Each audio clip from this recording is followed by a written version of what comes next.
short and crisp introduction. I'm happy to be in Liverpool because one of my favorite football clubs is Liverpool FC. And I did not intend to work alone here, but I found myself working here alone this evening. I am indeed delighted to be presenting the first lecture in the series. I want to thank Professor AHUWA for inviting me, and of course, Professor Taibat Narasi. I have spent a lot of time thinking about what kind of topic would be appropriate for this occasion. I am not an architect. Let me admit first, I'm not an architect. But African studies covers a whole gamut of academic interests. I was born in Lagos quite many years ago now. And I've lived in Lagos for almost all my life. I saw Lagos grow from a very small city where everyone nearly knew every other person. I'm sure many of you will be surprised that there was ever a time in Lagos where we knew each other. At least there was a time when people of your peer group would meet up with each other, either at a senior literary and debating society of secondary schools in Lagos, and there were very few schools. We could count the schools by our fingers. Or meet up at the popular football competition, the Principal's Cup. We really knew each other. And I'm speaking about the 70s and maybe the late 60s as well, when Lagos was such a small city. Fast forward 40, 50 years after, 40 years, 50 years after, Lagos has grown to become one of the biggest cities on the continent of Africa. I'm sure a lot of people who were born in the years of Gen Zs, as they call themselves now, would never picture that there was ever a time when Lagos was a community, when a big part of the city was planned. When I say big part of the city, I refer to the places where the British colonialists lived. We'll return to that. Because if you were to visit Lagos for the first time now, you'll be amazed at the haphazardness of, or lack of planning of the city of Lagos. It was not always like that. Lagos grew to become what it is today after several years of a lot of things happening. Not too long ago, I paid a visit to Cotonou in Benin Republic. And before then, I had paid visits to Abidjan in Côte d'Ivoire, Lomé, Togo. And what strikes me to some degree is the level of planning those cities have gone through. I ask myself, why is it that most of the cities that were under the influence of British colonial rule ended up unplanned? Why is it that cities that were under the French colonial rule ended up better planned? I think just a while ago this afternoon, Professor Duku told me or mentioned how Dakar looks like Marseille in France, how Lomé looks like Lille. She didn't tell me that, but I know that. I also know that Cotonou looks very much like any small modern French city. Turn left, look at Accra. I don't know what Accra looks like in the United Kingdom or Lagos. What this immediately tells me is the effect of colonial policies. You may not agree with me, feel free not to. But the truth be told, the colonial policies that came along with the colonialists has left tremendous influence on the kind of cities we have on the continent. I will return to all that because that in itself is the end result of what I plan to talk about this evening. I do know that the first set of Europeans who came to Africa were the Portuguese, who were obviously on voyages of exploration. The explorers came, and thereafter came the slave traders, obviously. And that is why I think Lagos and Liverpool share a few things in common. Lagos gave the slaves, Liverpool received the slaves. It's a very interesting dynamic that many of us know this history. My intention is not to wake up dead dogs and dead snakes. My intention, of course, is to mention that both cities have quite a few things in common. Really, they do have. Both of them are port cities, significant port cities. I also know very well that a lot of the explorers later on, after the Portuguese had arrived, a lot of people who came to Africa from the United Kingdom started from the port of Liverpool. That is what history has said. And indeed, maybe if I have the time tomorrow, I could quickly go and see the port where the explorers, the missionaries, especially the Church Missionary Society, where they came from, because the history of Africa cannot be told, or the history of Nigeria particularly cannot be told without a mention of the Church Missionary Society.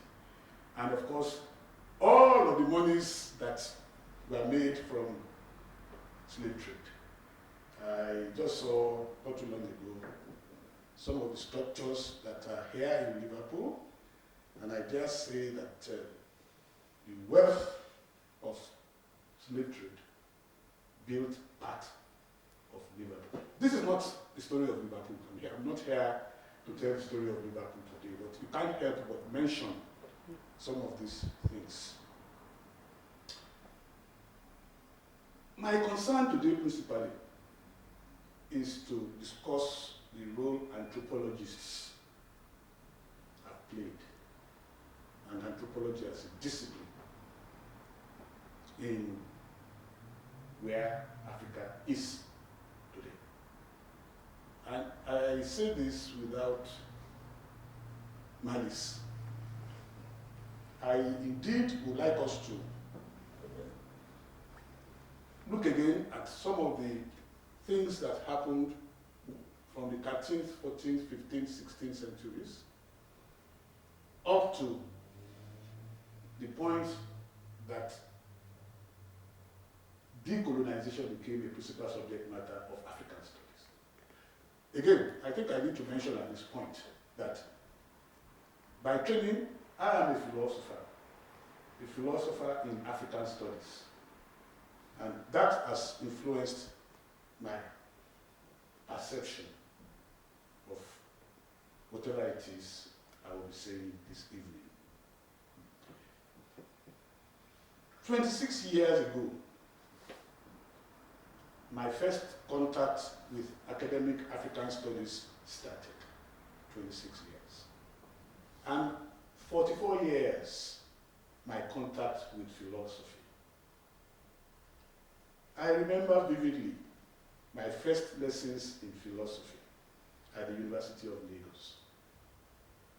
We were gleefully taught that philosophy, and perhaps still today, a universal discipline. We were taught. Some of our lecturers exuberantly taught us that cultural philosophies were an anathema and contrary to the classical nature of philosophy. What is important here is that philosophy for everyone was Western philosophy. We could have nothing else. And all we were taught was Aristotle, Plato, Socrates, Kant, Hume. My favorite of them were Hume. And of course, you know why as we progress.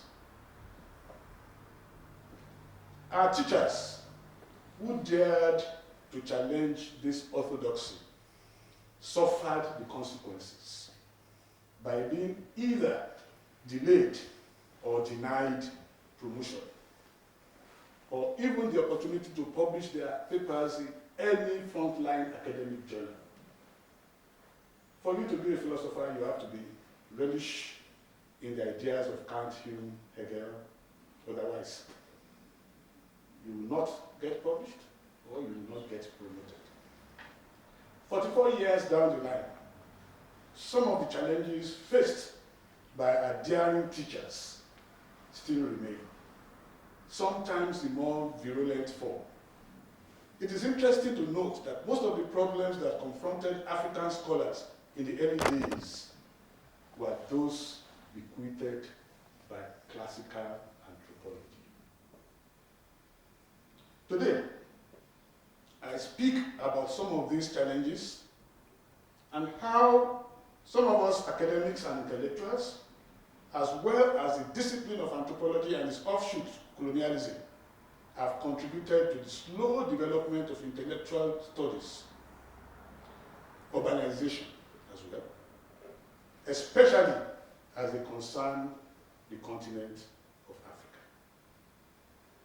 The history of philosophy is replete with great achievements of Western thinkers and the ideas they espoused. Thales, Anaximenes, Anaximander. I'm sure many of you know these Greek philosophers. Everybody must have been taught this in the early years in the university. Although early philosophy was dominated by the Greeks, the first ideas about possible cultural diffusion could be associated with Egypt and parts of the present North Africa. I want to make an assertion, and I'm sure the architects will correct me if I'm wrong. The classical architects, Leon Albertini, Sebastiano Sacco, of the Gothic age, took a lot away from Egypt. The pyramids of Egypt were built by architects, designed by architects, and built by people who probably had not set foot outside the continent of Africa. For the rest of us on the continent, the contact with European explorers, followed by the slave traders and missionaries, then later by European anthropologists, ensured that the first academic and intellectual description of Africa, I say this again, the first academic and intellectual description of Africa came from those I have described many times as dubious anthropologists. My academic insurgency against dubious anthropology is now very well known in the African studies community. I need to say here that the stories told by the early anthropologists, for a purpose, about the Africa they visited, the Africa they were sent to by potential colonialists, is still the story being told today. It's a story that has influenced the life, the times, the architecture, the culture of Africa, regardless of attempts to retell the story. It is no longer news that anthropology is in itself in a state of crisis. There are fewer and fewer non-white people waiting to be studied without questions, as it was in the early days of the contact with the West. Secondly, the challenges of conducting research in the old ways of anthropology have grown leaps and bounds, requiring a paradigm shift in the research methods of the discipline. A shift which is slow in coming and lacking in the kind of resources that were available to the early anthropologists in the days preceding colonialism. Even Manning Marable's anthropology journals, Transforming Anthropology, as hard as it has tried to change this, it's a case of a lot of motion but no movement. The early years of anthropology. I am taking this story step by step so that we can understand why we are where we are today. It's important for us to have this background before I proceed into possible suggestions about how things can be turned around. A 3rd century Roman writer and historian, Pliny the Elder, captured the fascination and curiosity of the European anthropologists in his often quoted sentence, ex Africa semper aliquid novi, which may be translated roughly as, out of Africa, there is always something new. For most dubious anthropologists, Africa was a dark continent, characterized by the fantastic, the new, the exotic, and the different. It was an unknown space that had to be occupied and a place that must be explored. Nearly 2 millennia after, either through some form of transducing techniques of culture or some plain concourse of events, Africa seems to have attained the same newsiness, exoticism, and difference in the Western mind. This course of study, of course, belongs to anthropology. The description of Africa by the early scholars who visited was more suitable to anthropology than to any other discipline, even if scholars in some other disciplines were unwitting accomplices, including philosophy. There was no thinking, no art, no architecture, no science, no technology, and no rigor, all of which should have served as the ingredients for planning and development. That was the description of Africa by the anthropologists. All of those and more. Allow me to put it mildly.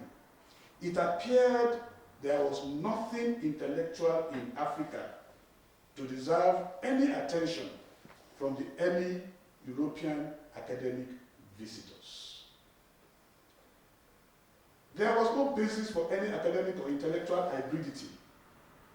The implication is that there was nothing critical or logical for philosophers to study. What was available was the interpretation given to the African ways of life by dubious anthropologists. The nothingness of the African mindset and the savagery of the African ways of life were the art, or rather, unapt description of the continent. Those were the art objects of study of the early European visitors. Anthropology, as a science that systematically studies the origin and behavior, as well as the cultural and social development of humankind, is an intellectual enterprise that caters to the colonial agenda. I have here used is in the present tense advisedly. There are doubts if anthropology has changed its modus operandi today, both in terms of its material objects, namely culture and social customs, and institutions of human beings, especially those relatively untouched by Western civilizations, and its formal object as scientific inquiry. Anthropology has the primitive, the exotic, and the foreign as research foci. With respect to Africa, no area is this methodology more apparent than in social and cultural anthropology. Of course, there are other areas of anthropology that are more manageable. I'm now getting interested in environmental anthropology. Perhaps that would make a lot of difference, rather than social, cultural anthropology that are purely the grounding of the kind of anthropology that I speak.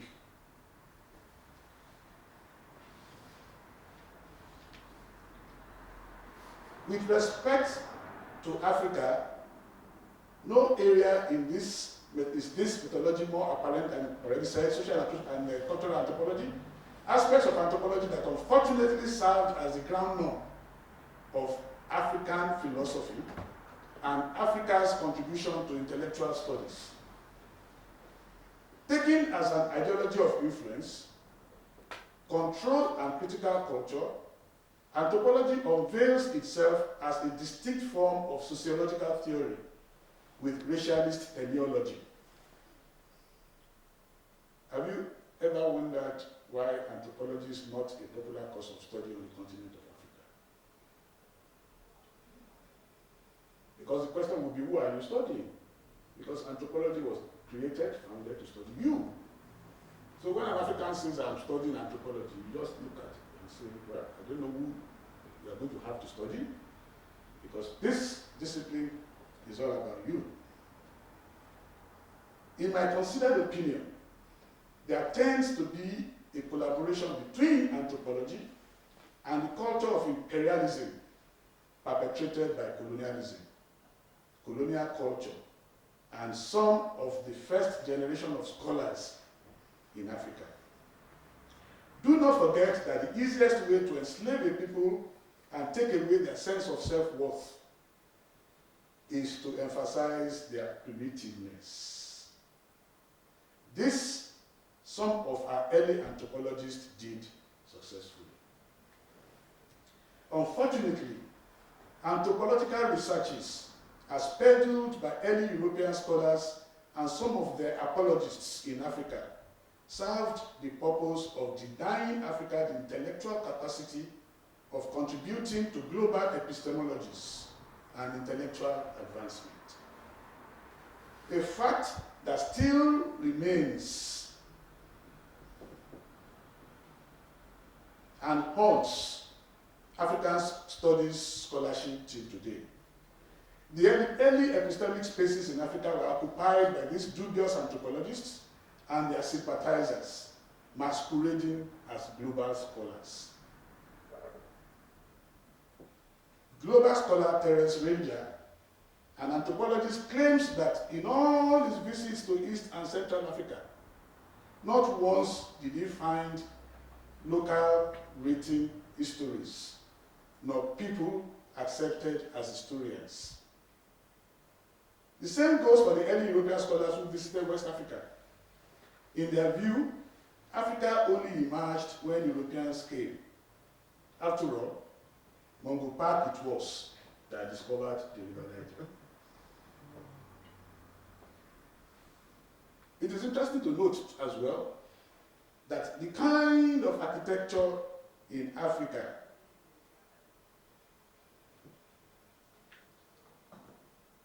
look pretty much like what you will find in the West.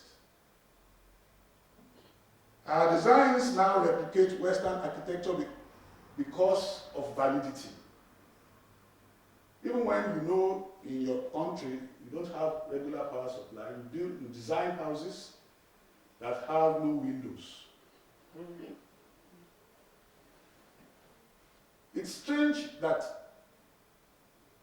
a technical discipline like architecture itself allows itself to be hoodwinked by the quest for validity and respect. This you can think about over time. It's important for us to know that the differences in environment, the differences in weather should more account for the kind of things we design rather than just the intention of getting your designs validated. Not just architecture, all of us. Generally in scholarship, before you call yourself a scholar, you want to be published in journals that are validated by the West. One of the most devastating remarks about Africa is that of the misguided anthropologist, Lucien Levy-Bruhl, who in his article, How Natives Think, posited that traditional beliefs in non-Western cultures, specifically African societies, were primitive, for they did not follow the laws of logic. This disparaging comment is not surprising, as it merely portrays a fortuitous ascription of savagery and barbarism to Africans, thus preparing the ground for the justification of imperialist domination and marginalization, or what may be called the unicultural monotony of the world. This is what Pauline Utonji describes as the Bantustanization of African communities. Although the Levy-Bruhl syndrome, as that Eurocentric gaffe came to be known, seems to have been mitigated by the intellectual profusion of some African scholars, the epistemic methods deployed by African anthropologists, historians, socio-political theorists, and practitioners still ride on the crest of the dubious epistemies emanating from the Levy-Bruhl syndrome. In most cases, Africa became a testing ground for postulations, speculations, and theories in both the social and the natural sciences. Unconsciously, this mentality has invaded the psyche of most African scholars, so much that they test circumstances in Africa using Western concepts and axioms in an essentialist way. Rather than discuss Africa's contribution to knowledge on their own merit, they look for African equivalents of well-known European scholars, a place where dubious anthropology wanted Africa to be, always comparing without contributing, always undermining Africa's contribution to the patrimony of universal knowledge and epistemologies.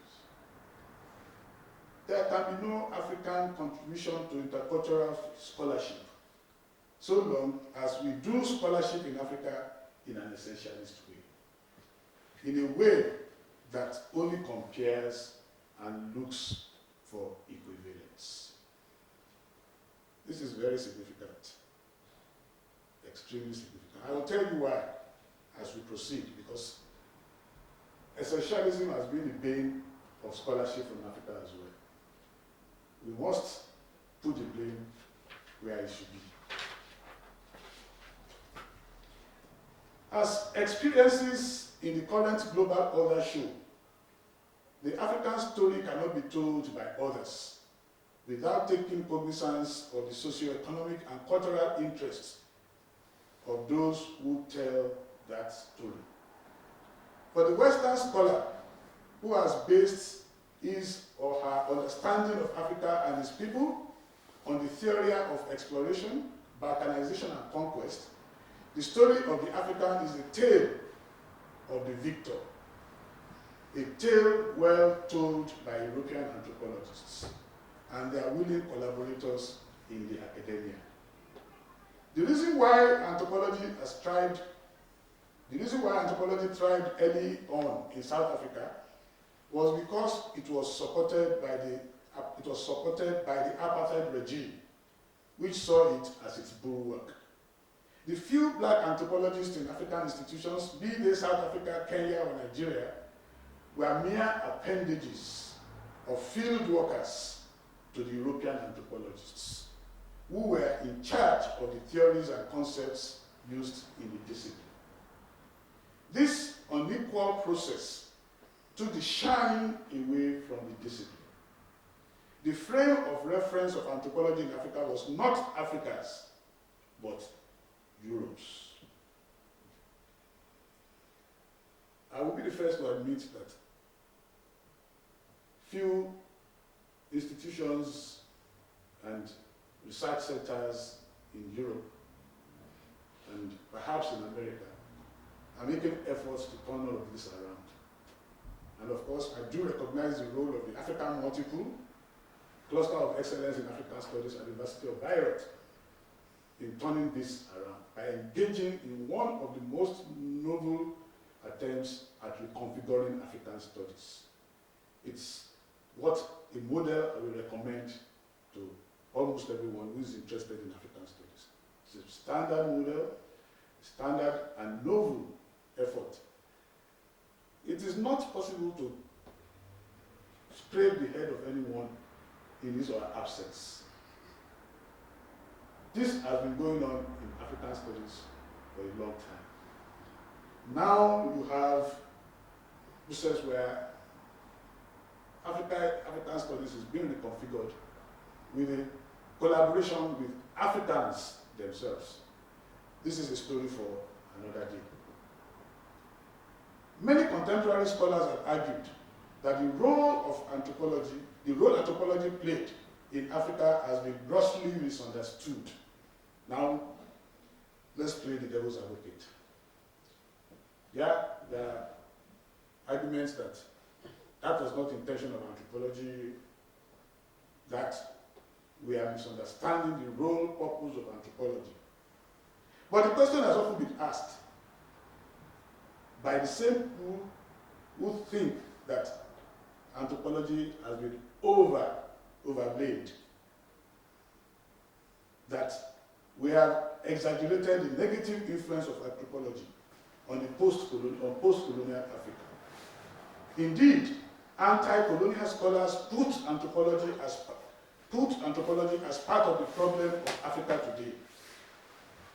Talat Assad, 1973, is of the opinion that blaming anthropology for the problems of Africa is like giving a dog a bad name to hang it. The sui generis of Assad's argument is that the very act of knowing or wanting to know about Africa is a best position to start from. Well, everyone will have the good and the bad part. You put them on a scale. How well has the continent benefited from the work of the early anthropologists? I emphasize early anthropologists. There are still some of that tradition in anthropology. But the early anthropologists told the story about Africa, described Africa in a way that has refused to leave the mindset of too many people. They told the story of Africa in such a way that it has remained the basis of, it was the basis of colonialism, now the basis of racism itself. When somebody describes the people in the terms and the ways used by the early anthropologists, then of course you can understand why a lot of things will continue to be the same despite efforts. I will be the first to admit that no form of scholarly inquiry is neutral, and anthropology is no exception. Over the years, scholars have grappled with the question of objective knowledge. Indeed, one of the major questions of epistemology is that of making sense out of the objective-subjective knowledge dichotomy. Anthropology falls victim of this dichotomy, likely because it pretends to offer objective knowledge while adopting subjective methods. Again, the fact that anthropology started as a colonial science has not helped its claim to objectivity. As colonial science, it had as its subject matter the study of non-white people, especially black people, for the purpose of preparing white people for colonial domination of black people. Nothing else. And I'm sure not too many anthropologists will disagree with this. Black anthropologists do not go about studying white people. The discipline was not meant to go in that direction. colleagues who are anthropologists embark on ethnographic anthropological studies, I can't but wonder whom exactly they are studying. Methinks anthropology was never designed to be an objective academic discipline, a position contemporary anthropologists are not prepared to accept. Anthropology must be ready to accept responsibility for the political and economic implications of their work, even if there are unintended consequences. We go to decolonizing anthropology, which is what a lot of people are calling for, so many people are doing. Let's decolonize anthropology. Let's transform anthropology. Decolonization itself has become a very difficult topic to discuss. It's now, it seems that the word decolonization is becoming related to unintended. I want to be a bit careful there. There is a growing tendency to relate decolonization with terrorism. It's like when you mention decolonization, you are challenging the existing order. More especially when the far right is becoming increasingly popular in Europe and elsewhere. Decolonization is a challenge. So if you have a policy, you have a principle, you have a theory that seems to relate to decolonization, you can be rest assured that there will be a pushback. Different kinds of theories in and around decolonization and decoloniality, decolonizing. Everybody's creating theories and challenging. Because at the end of the day, what all of these theories will do is to challenge the existing order. So, anthropology wants to decolonize as well. It's the first step. It wants to transform itself and become a more objective science, a science that respects people, that understands people, that speaks the truth, that has removed all the unintended consequences of its establishment, all of the accident of its birth. Because its birth, in my view, was deliberate. To act as, when Jesus was to be born, there was a John the Baptist. When the colonialists were to visit Africa, they sent a John the Baptist. When the missionaries were to come to Africa, they sent John the Baptist to go in there, study the people, and give us a feedback.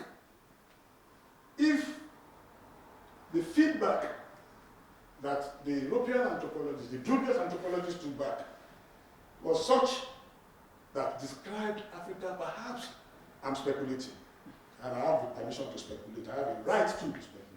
If they came back and said, we met nice people, educated people, intelligent people, and all of that, that's another extreme.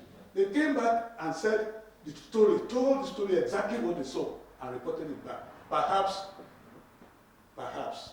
racism may not have been the problem it is today.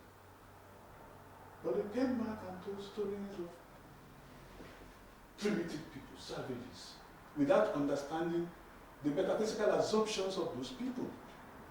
To understand the people, you must know why they think what they think, why they do what they do. If you arrive in Africa with a mindset of comparing Africa and Europe, you are likely to see Africa like a city that's just suffered a devastating earthquake. Because the modus of comparison are totally different. Well, only very few die-hard anthropologists will argue that the discipline is not in need of decolonization. No one. I've never come across any anthropologist that will say, yes, we did something, we need to. All of them agree that there is a need to change. It is how that change will take place that remains a fundamental question. To what extent? They still come to anthropologists come to Africa to do field work. They come in, tape recorder in hand, come in to still visit us. We receive them very well. They come in, stay for 2 weeks, 3 weeks, 4 weeks, 6 months, go around wherever they can go to. Then a year later, we meet them at conferences in Europe, and they get introduced.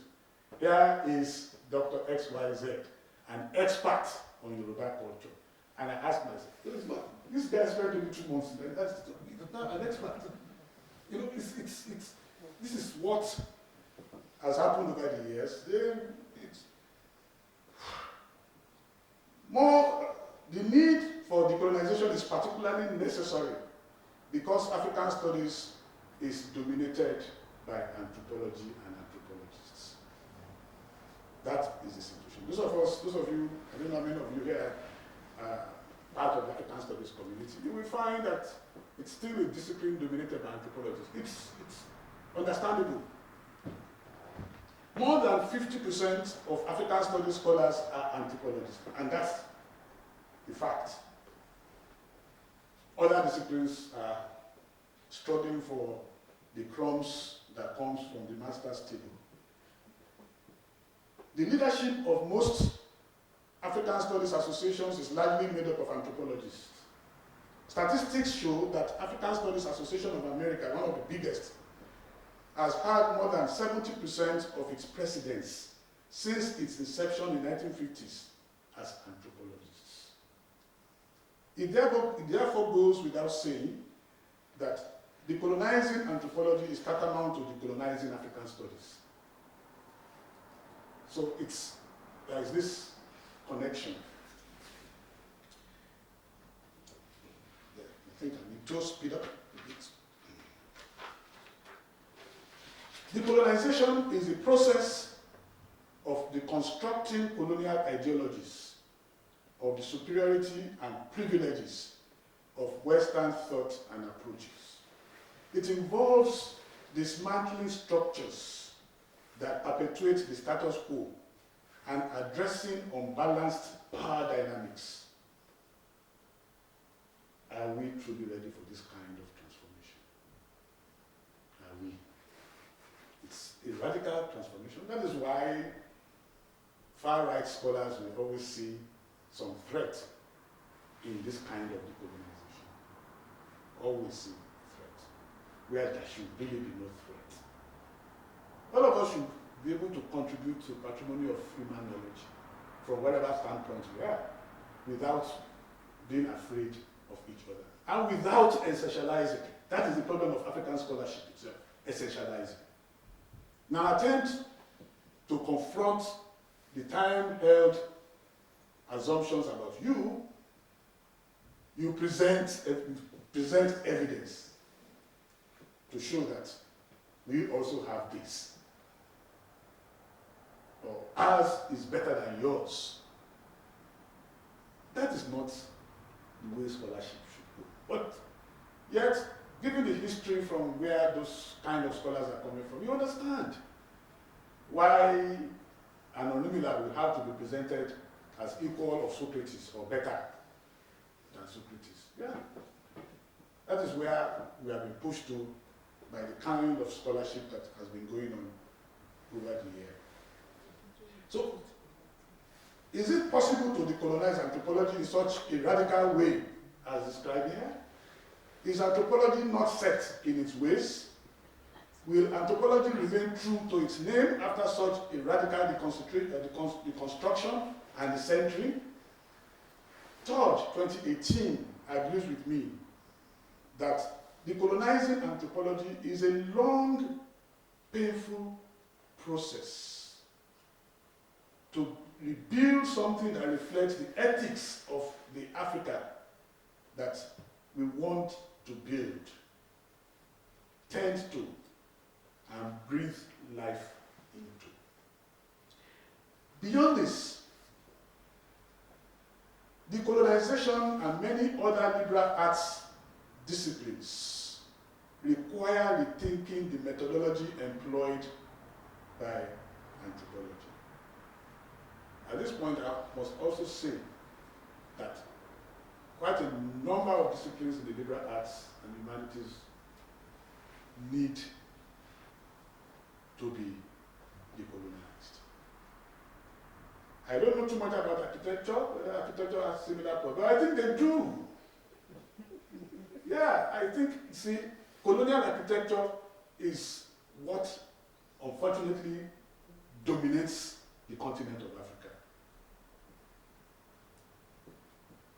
The traditional Africa that we know, houses were constructed to suit the weather, to suit and using available local materials. The architecture we see today is cut and paste. Whether or not it suits the African environment. There are too many contradictions that you will find. But I understand why they do that. I understand. Validity is one of such reasons. Then, of course, they are regarded as modern. They are regarded as modern. That is why someone will build a house in Nigeria, no windows, and the house is totally dependent on air conditioning units, yet there is no power. Even in Europe, where there is stability in the power supply, a lot of the houses are still built in such a way that it allows for light to come in windows, they're well aerated and everything. But I don't know what Professor Ola will think about that, because it's important that we start taking little and baby steps in changing some of these little things that we can change without being considered terrorists. Every discipline is rethinking its methodology and curriculum. Every discipline. Otherwise, you'll be out of fashion before you know it. Everyone is now talking about AI. We lose our jobs, we lose your job soon. If you're a professor, you cannot do a few things using this technology and that technology, you soon lose your job, become irrelevant. Every day, university committees meet to take another look at curriculum because we want to remain relevant. In our current reality, for anthropology to survive and free itself from the baggage of our colonial heritage, it must now entail radical and critical perspectives, focus on the empowerment of the cultures being studied, and make an attempt to at least romanticize the environment. At least. It must unshackle itself from arrogant intellectualism. This is very significant. You need to see how some of the dubious anthropologists speak about other people's culture as if it was theirs, as if they know more than the owners of the culture. I suggest that anthropology situates itself in a new world order of indigenous theory that is firmly rooted in social justice. For anthropology to make sense in our contemporary era, it must purge itself of those ways of thinking and knowing that negate Africanness. As long as anthropology continues to see itself as a study of the other and not the study of the self, it will never reflect the lived experiences of the damned. It will not have relevance and space within the African academic landscape, and will continue to be a discipline that caters solely to the colonial agenda. The insistence of studying the oppressed is a continuation of colonialism. Anthropology must lose itself to find itself. I strongly recommend that we all read Assan's 1973, Anthropology and the Colonial Encounter. Very interesting book. It will help shape some of these ideas. This is the right time for anthropology to rethink its political commitments. Anthropologists must start by situating itself, its practitioners, and subjects of research within the space and time with reference to the same world political, economic, and cultural hierarchy. In my view, these are very tough tasks for any discipline to achieve within the lifetime of one human being. Tough task.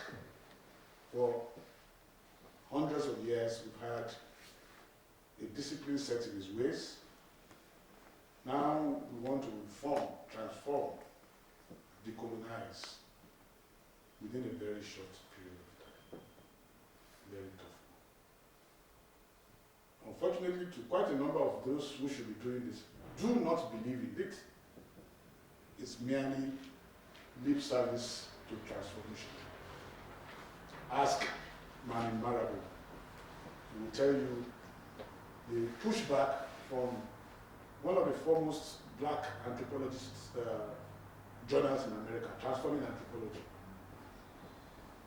It's a very difficult task. Now I'm moving towards the end of my presentation. Now I want to speak briefly about anthropology and the crisis of relevance. Let us, for the sake of this presentation, accept that the colonial burdens of anthropology are shared, and we are able to present a wholly new and transformed discipline. Wholly transformed. Do we then have a discipline that is ready and able to compete for academic space on equal footing as other disciplines? Like its disciplinary cousins, such as archaeology, philosophy, religious studies, linguistics, African languages, even sociology and much more.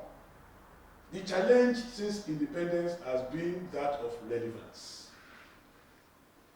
I do not intend to engage with the very well-known arguments that preach the relevance of the liberal arts to humanity and the academia, but to speak to the endangerment of those disciplines in our academic institutions. Many years ago, the Nigerian government made strong attempts to rationalize disciplines like this, including philosophy. And the question was, do these disciplines bake bread? What do they put on the table? We are talking about rapid development, rapid transformation of our countries, our continent. We are talking about archaeology, philosophy, anthropology. And the argument was that such disciplines belong to the leisure societies, like the United Kingdom, like Germany, where they have everything already. They can afford to sit under a tree and be doing abstract contemplation. But abstract contemplation is not for Africa. We need to build bridges, we need to build waterworks, we need to build power stations, and somebody is telling me about philosophy, about anthropology. We don't have the money for that. We don't have the time for that. Of course, this was pushed back, not without a lot of damages to the academia, especially to the humanities and the liberal arts. The major reason for doing this is the perceived irrelevance of these disciplines to the contemporary challenges African countries currently face. The urgent need to catch up with the rest of the world, especially in science, technology, engineering, and medicine, makes the study of the liberal arts and social sciences a luxury many African countries can ill afford. Indeed, the disciplinary choices of many African young people lends credence to this point of view. The kernel of the argument here is that even if anthropology reforms itself, its very existence as a discipline will still be challenged by this perception of its irrelevance to our contemporary needs. This is just not about anthropology, like I said. All of us in the liberal arts, we are in danger. The double whammy for anthropology and the liberal arts is therefore compounded. While our anthropology colleagues in Europe and America may not be worried about such budget cuts and continue to receive funding for their research activities. Those in Africa must continue to struggle to respond to the frequent question, do disciplines in the liberal arts bake bread? The reason why this question will continue to be asked is the struggle for scarce resources by very many competing needs on the continent. In the view of many African governments, disciplines in the liberal arts are surplus to requirement. A simple test of this hypothesis is to find out how many young people apply for admission to those disciplines in private fee-paying universities. The result will be illuminating. But I can give you an idea of what the result will be. Very few. The reason why those disciplines still get students in public universities is because university is almost free. So you can as well go to the university and study room cleaning, since you are not paying anything. That's how the government sees it. But if fees were to be paid, you will hardly find students who consider those disciplines relevant enough to study. Problem is brewing, because any society that negates and neglects scholarship in the liberal arts is preparing for its ruin and doom. If you are expecting me this evening, ladies and gentlemen, to speak or to sing the non-dignities of anthropology and the liberal arts in Africa, I am sorry to disappoint you. Similarly, if I ask anthropologists in this room to reel out the importance of anthropology to our modern world, we probably will not live here today. That anthropology is important to academic enterprise and to the survival of our civilization as we know it today is not an issue. Of course it is important. Of course the liberal arts are significant. If you doubt this, leave the world alone, leave the world for the scientists alone and see whether they will survive more than 1 week before they destroy each other.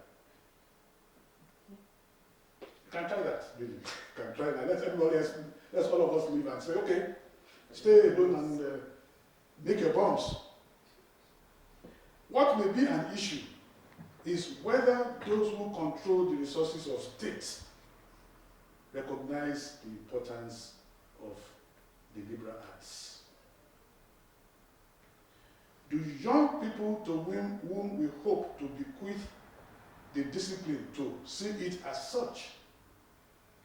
Do top university leaders in most of our universities respect what we do in the liberal arts and the social sciences? I don't know about the University of Liverpool. Maybe if anybody were to decide which departments should be rationalized, maybe they will start with. Unfortunately, in most of our universities in Africa, the leadership is dominated by those in the STEM disciplines, whose contempt for liberal arts knows no bounds. The attempt to transform STEM to STEAM is indeed cosmetic. I hope some time will be spent by scholars and all of those who have taken time to listen to this lecture to focus on the future of the liberal arts, to see how our relevance will not be in need of a revival all of the time. For our relevance to be obvious,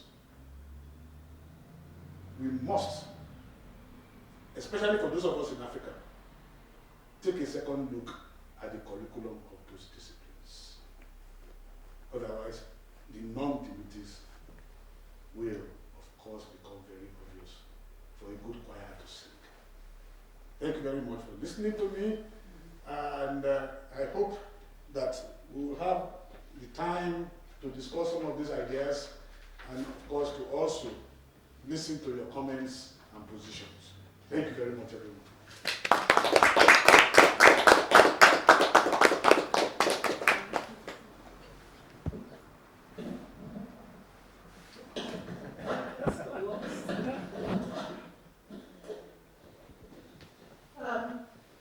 Thank you, Professor Muyiwa.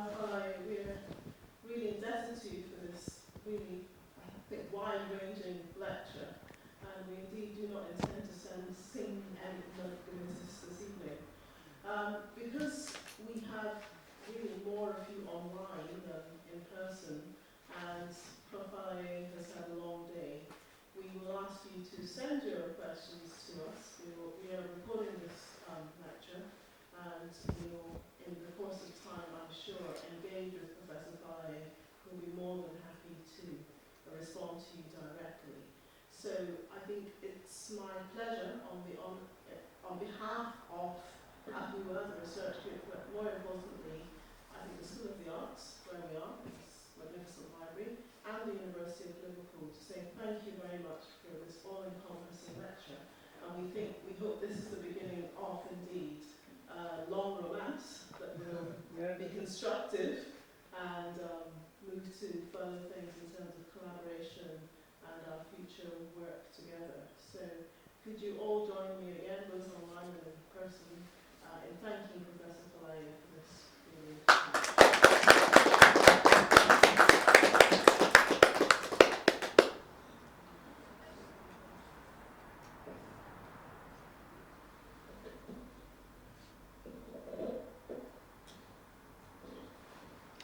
we're all off like that. Yep. Thank you. Well done. With precisely